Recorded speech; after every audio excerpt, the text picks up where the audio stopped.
రోమాపత్రిక 14వ అధ్యాయం, రోమాపత్రిక 14వ అధ్యాయం 15వ వచనం లేదా 15వ వచనం దగ్గర నుంచి 20వ వచనం వరకు చదవండి. అక్కడ ఒక మాట కూడా కనపడుతుంది. సహోదరుడు నీ భోజన మూలముగా దుఃఖించిన ఎడల నీవికను ప్రేమ కలిగి నడుచుకొని వాడవు కావు.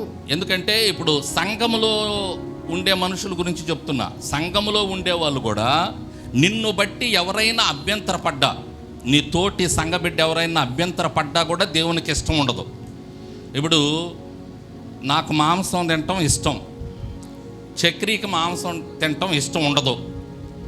ఇప్పుడు వాడి పక్కన నేను భోజనానికి కూర్చున్నా, నేను మాంసం తింటే వాడు బలహీన పడతాడు, విశ్వాసంలో బలహీనపడే ఆ పరిస్థితి ఉంది అక్కడ. అప్పుడు నేను ఏం చేయాలంటే వాడి కోసం నేను మాంసం తినటం మానేయాలి అవసరమైతే.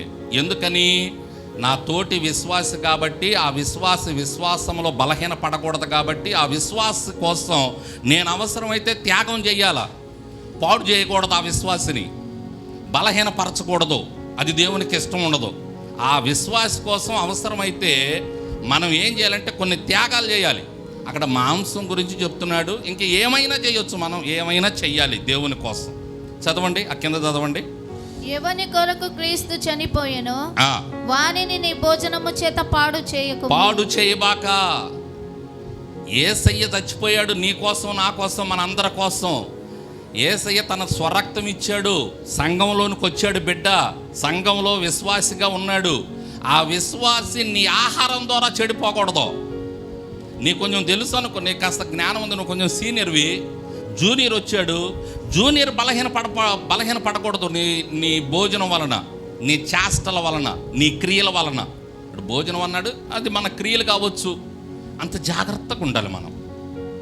భోజనాన్ని బట్టి కానీ మన క్రియలను బట్టి కానీ మనం చాలా జాగ్రత్తగా ఉండాలి.